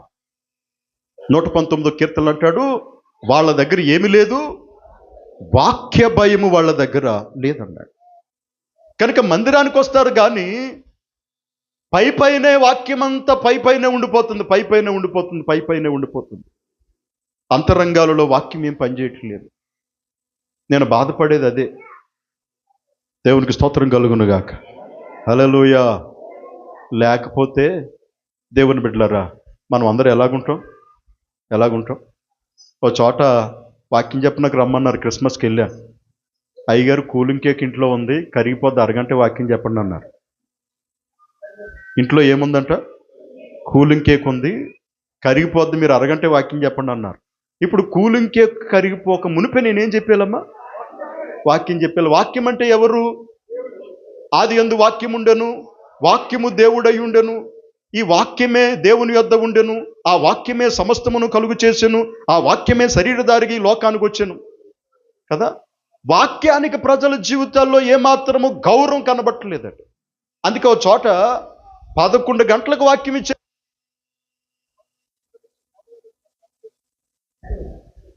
అప్పుడు దాకా మనుషులను కూర్చోబెట్టి సాలువాలేసి సన్మానం చేశారు. 11 గంటలకు వాక్యం ఇస్తే ఆయన ఏమన్నారు తెలుసా? మిమ్మల్ని నిద్ర లేపుకుని నేను వాక్యం చెప్పాలి, ఇప్పుడు ఆ టైం నాకు ఇచ్చారు అని మీకు ఎలాగ చెప్పాలో నాకు అర్థం కావట్లేదని బాధపడ్డాడండి. అమ్మా, కుర్చీలో కూర్చోబెట్టి మనుషులకు సాలువాలు కప్పడానికైతే మనిషికి ఘనత ఉంది, కానీ వాక్యానికి ఏమి లేదు, ఘనత లేదు. ఇంకో చోటకు వాక్యం చెప్పడానికి అని వెళ్ళానండి. వెళితే దేవుని బిడ్డలారా, అది ఆ ట్యాంక్ బీడ్ అనే ప్రాంతానికి వెళితే, అంత దూరం వెళితేనండి అక్కడ నాకు వాక్య 20 నిమిషాలు ఇచ్చారు. సమీల్ గారు వచ్చారా? Tank bead Gokavaram side, Mallavaram లోపలికి గోకవరం గేసి నాకు 20 నిమిషాలు ఇచ్చారు. ఏవండి అని అంటే, మా డ్యాన్సులు ఉన్నాయి, పాటలు ఉన్నాయి, ఎంజాయ్మెంట్ ఉంది, ఇదంతా ఉంది, కాబట్టి ఎక్కువసేపు వాక్యం చెప్పొద్దండి అన్నారండి. కనుక ఈరోజు సంఘాలలో దేవుని బిడ్డలారా, వాక్య భయము తక్కువైపోయింది, వాక్యం అంటే ఆసక్తి తక్కువైపోయింది, వాక్యము వినడము తక్కువైపోయింది. కనుక ఏం జరుగుతుందో తెలుసా? 10 మందిని ఈయనటువంటి ఆవులాగా బక్కోళ్ళు అయిపోతున్నారు. ఏమైపోతున్నారు? బక్కోళ్ళు అయిపోతున్నారు. వాక్య బలము లోపలుంటేనే సైతాన్ని ఎదిరించగలుగుతాం. వాక్య బలము లోపలుంటేనే మనం పరిశుద్ధ జీవితం గడపగలుగుతాం. వాక్య భయము లోపలుంటేనే ఆశీర్వాదాలను మనం పొందుకోగలుగుతాం. వాక్య భయము లోపలుంటేనే ఏదైనా సాధించగలుగుతాం. అలాంటి వాక్య భయం లేకుండా పోతుంది. పాటలు పాడేసి వెళ్ళిపోతున్నారు కొంతమంది.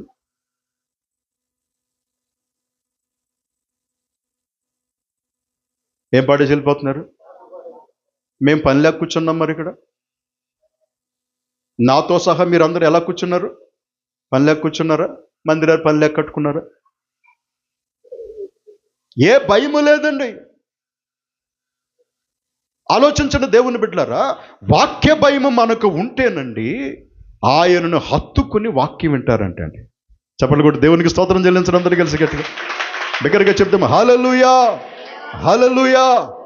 చిన్నవారు మొదలుకున్న పెద్దవారు వరకు నేను చెప్పే మాట ఏమిటి అని అంటే,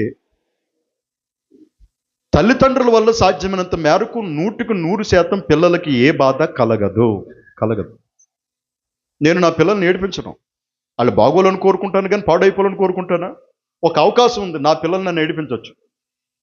లోకాసుల్లో పడిపోయి నా చెప్పిన మాట వినకుండా అటు ఇటు తిరిగి నా పిల్లల్ని నన్ను ఏడిపించవచ్చు.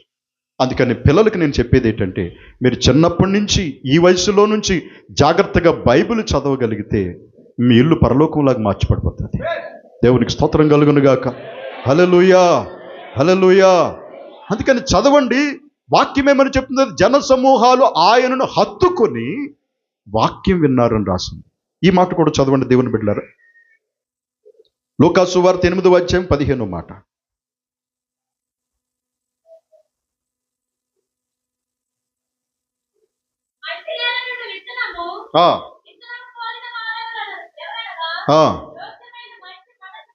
యోగ్యమైన మంచి మనసుతో ఎలా విని వాక్యాన్ని ఎలా వినాలంట? ఫస్ట్ ఆయన్ని హత్తుకుని వాక్యం వినాలి. అమ్మ, అర్థమవుతుందా?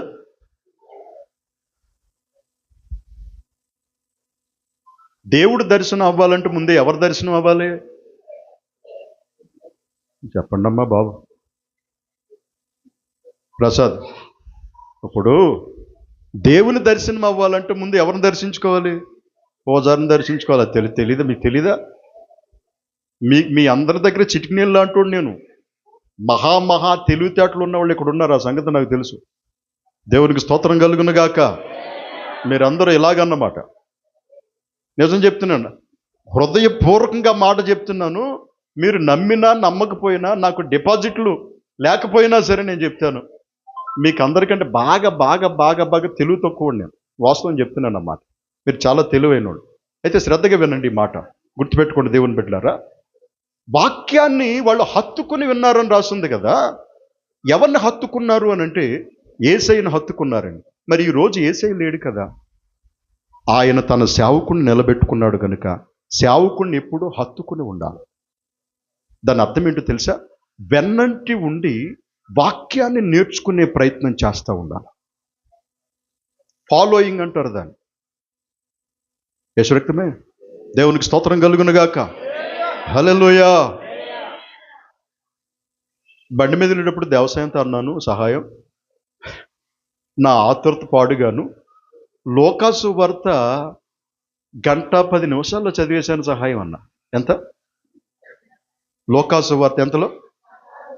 మీరు చదివండి, ఏదో గిఫ్ట్ ఇస్తాను మీకు, లేకపోతే నాకు ఇవ్వండి గిఫ్ట్. ప్రసాద్ ఎలాగా? నాకు బుర్రపాడైపోయింది, పిచ్చెక్కిపోయింది. నాకు ఏంటి అని అంటే బైబిల్ చదువుదామన్నట్టు నాకు కలజోడు ఎఫెక్ట్ సరిగ్గా సెట్ అవ్వట్లేదు. చందమామలు వస్తాయి కదా, ఇక్కడ చందమామలు వస్తాయి కదా, ఆ చందమామలు వేయించుకోవాలి. నేను వెస్లీకి వేయించాను కానీ నాకు వేయించుకోలేదు చందమామలు. బైబిల్ చదివేటప్పుడు నాకు తేడా వచ్చేస్తుంది. అందుకని ఎలాగన్నా సరే అలికేసినట్టు కనబడుతుంది బైబిల్. ఎలా తెరుతుందనా అంత తెల్లగా అలికేస్తున్నాడు సైతానుగాడు. బైబిల్ తెరిస్తేనే ఎలాగా తెల్లగా ఉంటుంది, తెల్లగా. అందుకే ఒకసారి పొరపాటు, బైబిల్ ఎప్పుడు పొరపాటు చదవండి. అసలు నేను కలజోడు వాళ్ళు పొరపాట్లు వచ్చేస్తున్నాయి నాకు. ఆయన ఆడే ఓడిపోతాడు యేసురక్తమే. బైబిల్ తెరిస్తే తెల్ల పేపర్లా కనబడుతుందిరా అని చెప్పి చదివేద్దామని ఆలోచించుకుని చదవడం మొదలెట్టాను. దేవునికి స్తోత్రం కలుగునుగాక. హల్లెలూయా. సరే, ఈ సంగతి ఎందుకు చెప్పానంటే మోషేను పట్టుకుంటేనే సీనాయి కొండ ఎక్కగలుగుతాం. మోషేను పట్టుకుంటేనే ఆరాధన క్రమం తెలిసి ప్రత్యక్ష గుడారంలోనికి వెళ్ళగలుగుతాం. మోషేను మనం పట్టుకుని వెంబడించగలిగితేనే కానానుకు చేరగలుగుతాం. ఇప్పుడు చెప్పండి, సీనాయి కొండెక్కిచ్చేది ఎవరు? కానానుకు తీసుకెళ్లేది ఎవరు? ప్రత్యక్ష గుడారంలోనికి తీసుకుని వెళ్ళేది ఎవరు? మోషే. అక్కడ దేవుడు కనబడ్డాడా, సేవకుడు కనబడ్డాడా? సేవకుడు. అక్కడ ప్రజలందరూ ఎవరిని హత్తుకున్నారు?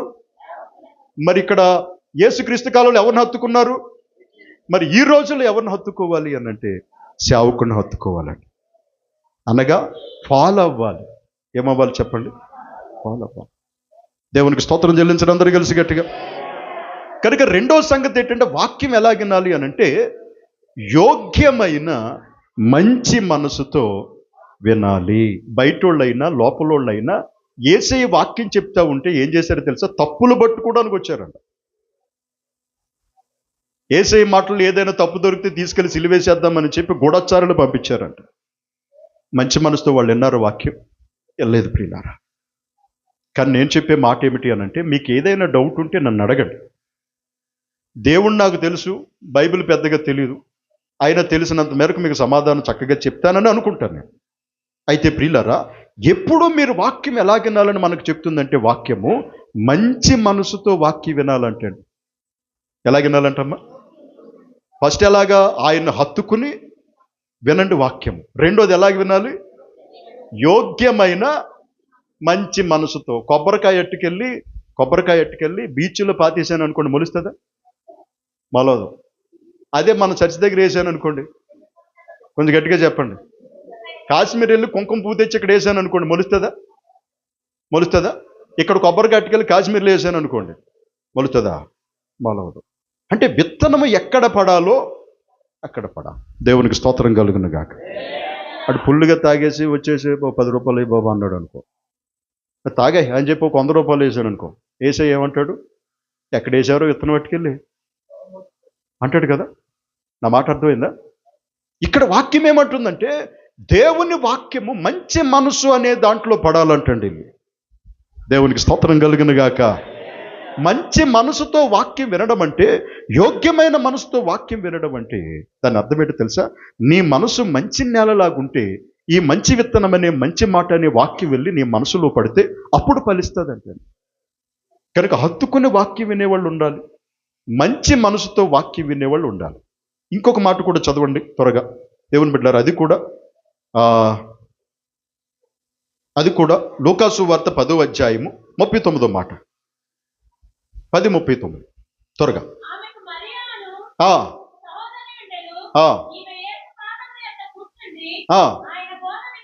చాలండి, దేవునికి స్తోత్రం కలుగును గాక. మరి ఎక్కడ కూర్చుందంట? కూర్చుని ఏం చేస్తుందంట? యేసయ్య బేతనీకి వెళ్ళాడండి. బేతనీలో మార్తా మరియ ఇల్లు ఉందండి.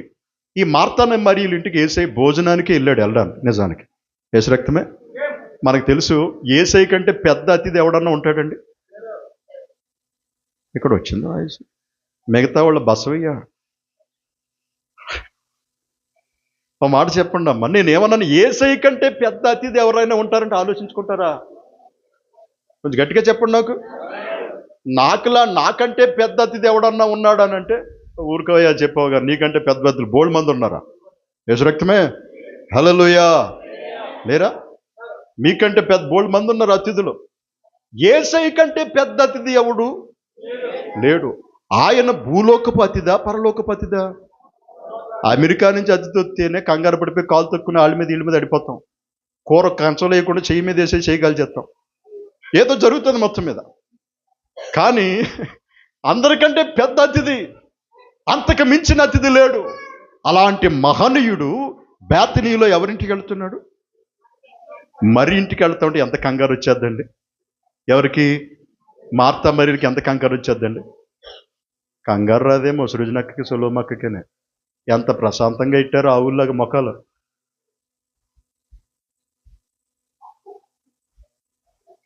కంగారు రాదా? కొద్ది గట్టిగా చెప్పండి అందరు కలిసి. ఇప్పుడు నేనే మీ ఇంటికి వచ్చాను, వచ్చావేటి అని కుర్చీ కాలుతో తన్ని తోసి కూర్చో అని అంటారా? మామూలుగా మీ ఇంటికి వచ్చిన ఏదో చిన్నపాటిది ఏదో ఉంటే ఉండొచ్చు, ఏది చిటికినెల్లా అంటోడికి. కానీ ప్రపంచంలోనే పెద్ద అతిథి ఆయన మన ఇంటికి వస్తే మన ఇల్లు బంగారంగా మారిపోద్ది, జైలైనా సరే స్వర్గంగా మారిపోద్ది.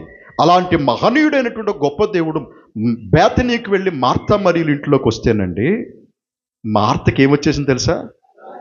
కంగారు వచ్చేసింది. అరే రే రే రే, ఈయన కోసం జనాలందరూ పడి చచ్చిపోతున్నారు, మా ఇంటికి రా మా ఇంటికి రా మా ఇంటికి రా అని. అచ్చం నా ఇంటికి వచ్చేసాడు యేసయ్య అని మార్త ఏం చేసిందో తెలుసా? పరిచర్య చేయడం మొదలెట్టిందండి. యేసు రక్తమే. హల్లెలూయా, హల్లెలూయా. పరిచర్య చేయడం మొదలెట్టిందండి. మరి ఏం చేసిందో తెలుసా? సోమరిపోద్ది కాదు కానీ మరి ఏం చేసిందో తెలుసా? తిండిపోద్ది కాదు కానీ మరి ఏం చేసిందో తెలుసా? నేరుగా వెళ్ళిపోయి ఆవిడింటికి యేసయ్య వస్తే ఆయనకి పరిచర్య చేయడం మానేసి సరాసరి ఎక్కడికి వెళ్ళి కూర్చుందంటే పాదాల దగ్గర కూర్చుంది. మోషే మండుచున్న పొద దగ్గరికి వెళుతూ ఉన్నప్పుడు దేవుడు ఏమన్నాడు తెలుసా? మోషే దగ్గరికి రావద్దు అన్నాడండి. మోషేని ఏమన్నాడు దేవుడు? కొంచెం గట్టిగా చెప్పండి. మీరు అందరూ ఇప్పుడు యేసయ్యకు దగ్గరగా ఉండాలనుకుంటున్నారా, దూరంగా ఉండాలనుకుంటున్నారా?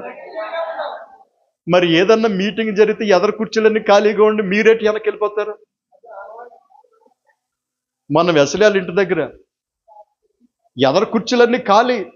ఎంత తగ్గింపు రాబాబు మా ఓళ్ళకి అనుకుంటున్నాను నేను. అంటే నేను పిలవాలా? ఈ గనులందరూ ఎదరు కూర్చోండి అని పిలిచి వీళ్ళని గణపరచాలా ఏంటి? ఎదరు కుర్చీలన్నీ ఖాళీగా ఉంటున్నాయి.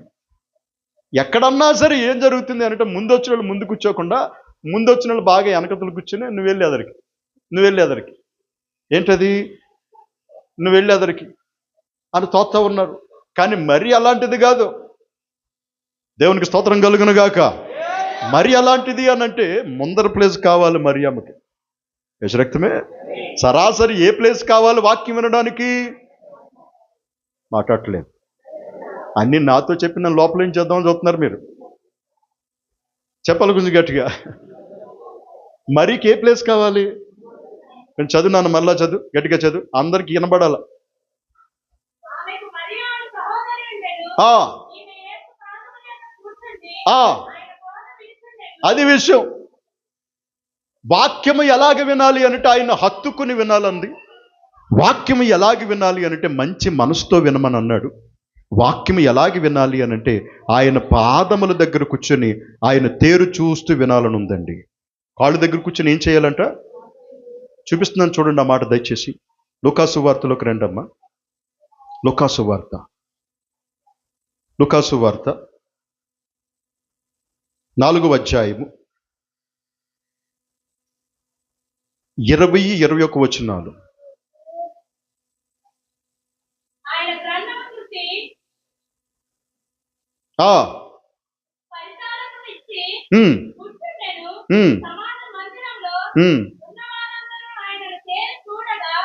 ఆయనను అప్పటికి ఏం చెప్పాడు అనుకుంటున్నారు మీరు? పై వచనాలు 16 దగ్గర నుంచి మీరు చదువుకుంటే యెషయా గ్రంథంలో వాక్యం చెప్పాడండి. కనుక ఆ యెషయా గ్రంథంలో వాక్యాన్ని చదివి ఈ వాక్యం మీ వినికిట్లో నెరవేరిందని చెప్తా ఉంటే ఆయన ఎలా చూశారంట. కానీ మందిరానికి వచ్చి అరమోడ్పుడు కన్నులతో నిద్రపోతూ ఉంటుంటారండి. దేవునికి స్తోత్రం కలుగునుగాక. హల్లెలూయా. అసలు మందిరంలో పడుకోవచ్చా? ఏసే ఒళ్ళో పడుకున్నట్టు ఉంటుందండి అయ్యగారు. ఎక్కడ పడుకుంటే మందిరంలో పడుకుంటేనండి అయ్యగారు నాకు ఫీలింగ్ ఎలాగొస్తుందో తెలుసా? ఆటోలో రాదండి నిద్ర, అదేటే గారు. ఇంటి దగ్గర కూడా రాదండి నిద్ర అయ్యగారు. మా మంచం మీద అసలు రాదండి అయ్యగారు. కరెక్ట్గా చర్చికి వస్తానండి అయ్యగారు, కుర్చీలో కూర్చుంటాను అయ్యగారు. ఏసే ఒళ్ళోకి వచ్చేసేనేమోనండి. నిద్ర మాత్రం వేసుకున్నారు రాను నిద్ర. ఎక్కడొచ్చి మందిరంలో వచ్చేస్తుందండి అయ్యగారు. మళ్ళీ ఆటోలో వెళ్తాను అయ్యగారు, నిద్ర రాదు. అంటే దేవుని సన్నిధిలో ఎంత మహిమ ఉందో చూసారా? దేవుని సన్నిధిలో ఎంత మహత్యం ఉందో చూసారా? అదండి దేవుని సన్నిధి అంటే. దేవునికి స్తోత్రం కలుగునుగా. అదే విషయం అండి బర్నబా గారు. అదండి వాక్యం విన్నప్పుడు ఆయన పాదముల దగ్గర కూర్చొని ఆయన తేరు చూచుచూ వాక్యం వినాలంటండి. పేతురు గారు కూడా అదే మాట అన్నారు కదా. చదవండి అపోస్తుల కార్యాల గ్రంథంలోనికి వచ్చి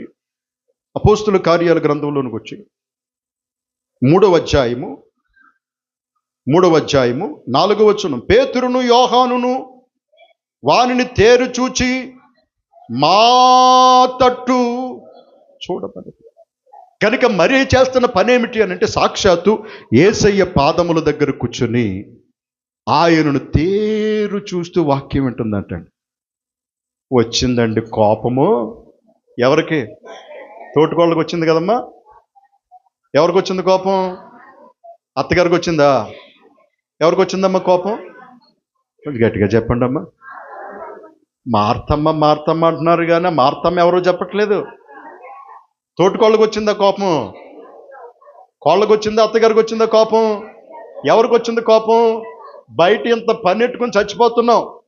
జనవరి 1 అంటారు, ఉపవాస ప్రార్థనలు అంటారు, ఇంకా చెప్పండి ఉంటాయి కదా, హోల్ నైట్ ప్రేయర్లు అంటారు. మొత్తం అన్ని పెట్టి ఎంతమంది 100-200 మంది వస్తే లైవ్ చికెన్ లాగా ఆ భోజనం అలా పొలోమని వండేడుతూ ఉంటే అక్కడ కూర్చున్న వాళ్ళు చక్కగా కూర్చుంటారని మనకి ఎప్పుడైనా కోపాలు వచ్చాయా? మాట్లాడట్లేదు. ఆహా, మేము వండేడతాం, మీరు తిని పెట్టండి. మేము వండేడతాం, మీరు తినండి అనే టైపులో చక్కగా వాక్యం వినండి. అక్కడ ఏం సణుక్కోకుండా, ఇసుకోకుండా, కచుక్కోకుండా, కొన్ని నిందలు వచ్చినా బాధలు వచ్చినా అన్నీ సహించుకుని చక్కగా వాళ్ళు పొయ్యి దగ్గరుండి కాగిపోతూ అక్కడ వంట వండుతూ ఉంటే ఇక్కడ నిద్రపోతూ ఉంటుంటారు. ఎక్కడ మాట్లాడరు. సైలెన్స్, అల్లరి చేయకు, లేచిపోతావు నిద్రలోంచి. కొంతమంది నిద్రపోతూ ఉంటుంటారు. అరే ఇక్కడ చూస్తేనేమో సేవకుడేం బాధపడతాడా? ఎక్కడో దూరదేశం నుంచి దైవజనులను తీసుకొచ్చి వాక్యం చెప్పించాలని సేవకుడు తప్పన దానికి 40,000-50,000 ఖర్చు అవుతూ ఉంటుంటాయా? పొయ్యి దగ్గర కూర్చుని వాళ్ళు బాధపడిపోతూ ఉంటుంటారా? ఇక్కడ కూర్చున్న వాళ్ళేమో వాక్యం సరిగ్గా వినకుండా, సరిగ్గా గ్రహించకుండా, హత్తుకోకుండా ఉంటే దేవుడు ఏమంటాడు తెలుసా? బైబిల్లో ఉందన్నమాట. దేవుని బిడ్డలారా, సొదొమ గొమొర్రా స్థితి వార్వదగినదై ఉంటుందన్నాడు. దేవునికి స్తోత్రం కలుగునుగాక. చెప్పాలి 2 చేతులు పైకెత్తి హల్లెలూయా.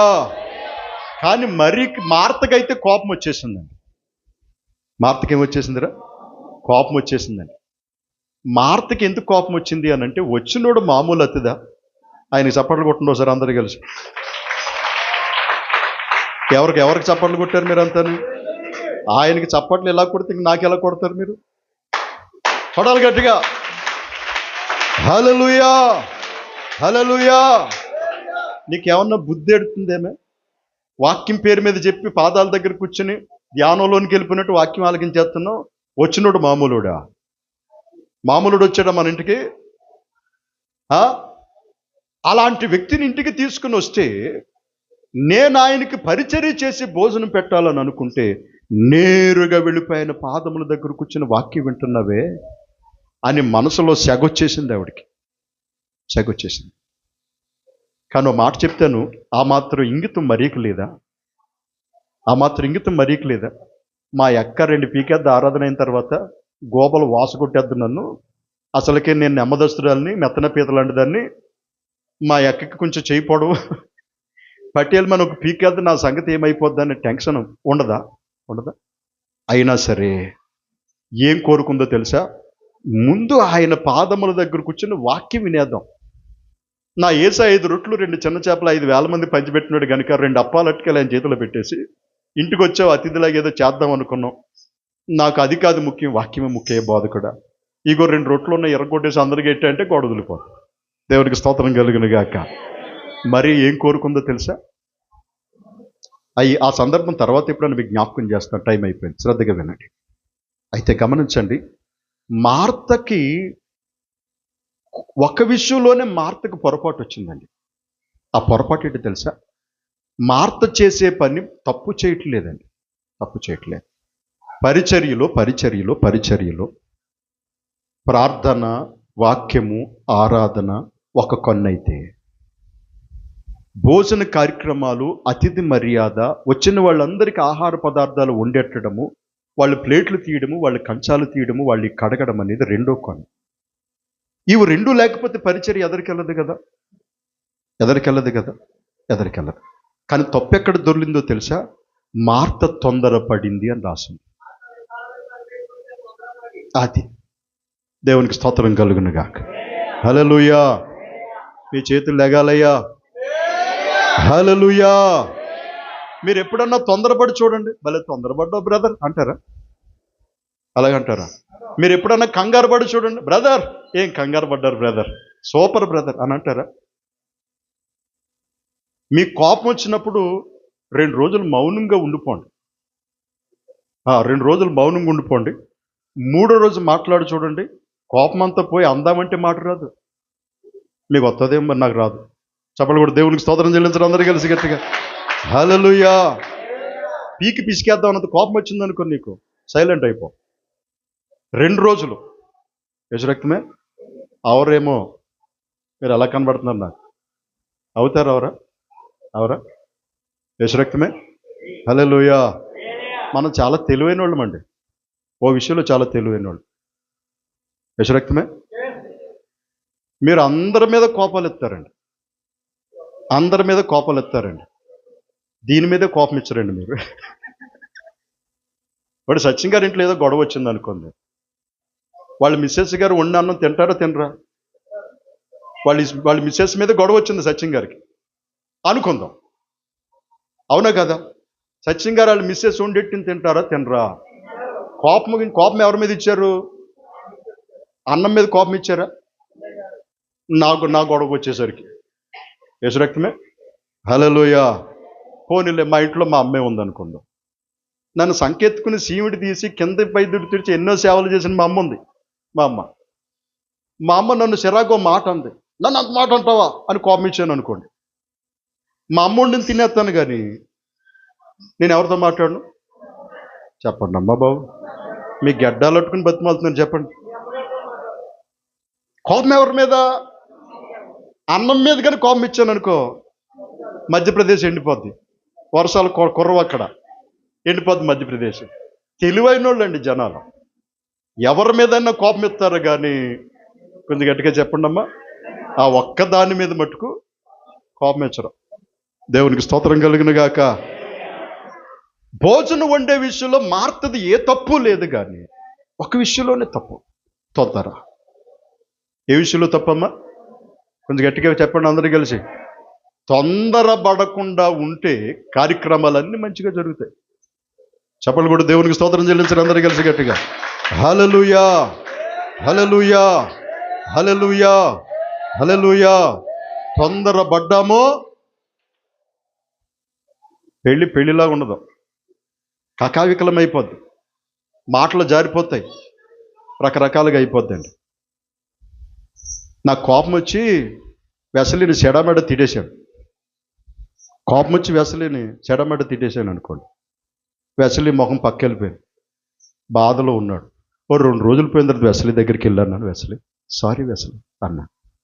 మొన్న నేను నువ్వు సాత్విక్ బండి మీద వెళ్తూ ఉంటే ఒకడు మాకు అడ్డొచ్చేసాడు, బండికి అడ్డొచ్చేసాడు, గుద్దేద్దామన్నమాట. అన్నా సారీ అన్నా అన్నాడు. ఈడంటాడు కదా, దాని అర్థం నీకు తెలుసా సారీ అంటున్నావు? స్పెల్లింగ్ చెప్పు నువ్వు అంటాడు. ఏం చెప్పాలంట? వీడికి స్పెల్లింగ్ కావాలంట, దాని అర్థం కావాలంట. సారీ అంటున్నావు, సారీ అంటే అర్థం తెలుసా, దాని స్పెల్లింగ్ తెలుసా నీకు? బండిగడ్డ వచ్చేసి అన్నాడు. ఉండరా నువ్వు అని నేనంటే సైలెంట్ అయ్యి సెడ తొందర ఎక్కువ తిట్టేశాను. చెడామెడ 4 మాటలు. 2 రోజులు అయిపోయిన తర్వాత వెసలి దగ్గరికి వెళ్ళి, సారీ వెసలి ఏమనుకోద్దు వెసలి అని అంటే, వెసలి ఎండిపోయిన ఆకులన్నీ తెచ్చేసి ఒక బకెట్లు వేసేసి అలా ఇసిరేసాడు గాలికి. ఇసిరేసి ఇప్పుడు అవన్నీ ఏరు కట్టుకొచ్చండి అయ్యగారు, బకెట్లు వేసేయండి, అప్పుడు మీ సారీ తీసుకుంటానన్నారు. మీకు అర్థమైందా?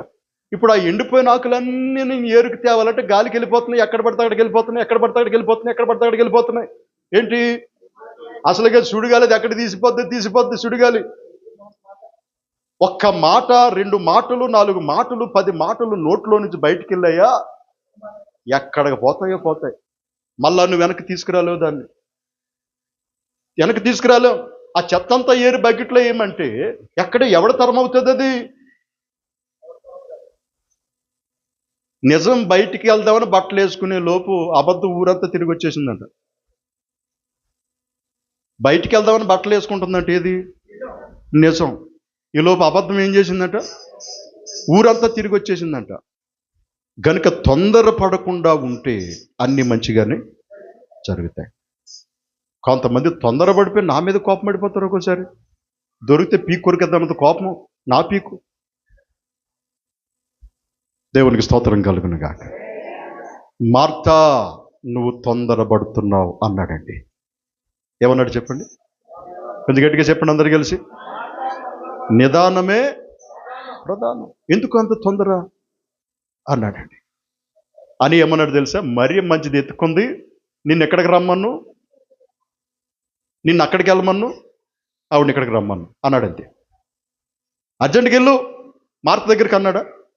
అర్జెంటుగా వచ్చి నువ్వు కూర్చో అని అన్నాడా? 2 జరగాలి. అయితే జరిగింది ఏంటని ఆలోచన చేస్తే ఆయన పాదముల దగ్గర కూర్చుని వాక్యం వింటుందంటే. కనుక నేనేమన్నా బుడబొక్కళ్ళలాగా సోది చెప్పేవాడినా కాదు కదా. మీకు వాక్యమే చెప్తున్నాను, లేకపోతే వేరే విషయాలను బోధిస్తున్నానా? వాక్యమే చెప్తున్నాను తప్ప వేరే సంగతులు చెప్పట్లేదు. కనుక వాక్యముతో మిమ్మల్ని మీరు నింపుకోనండి. అలా చేయగలిగితే మరియమ్మ కంటే మరి ధన్యులు అవుతారు మీరంతా. యేసు రక్తమే ఎవరికంటే ధన్యులు అవుతారు? మరియమ్మ కంటే. అందుకనే అన్నాడు, నా వాక్యం గైకొనువాడు ఆమె కంటే మరి ధన్యురాలు అవుతారు అన్నారు. కనుక హత్తుకుని వాక్యం వినండి, యోగ్యమైన మంచి మనసుతో వాక్యం వినండి.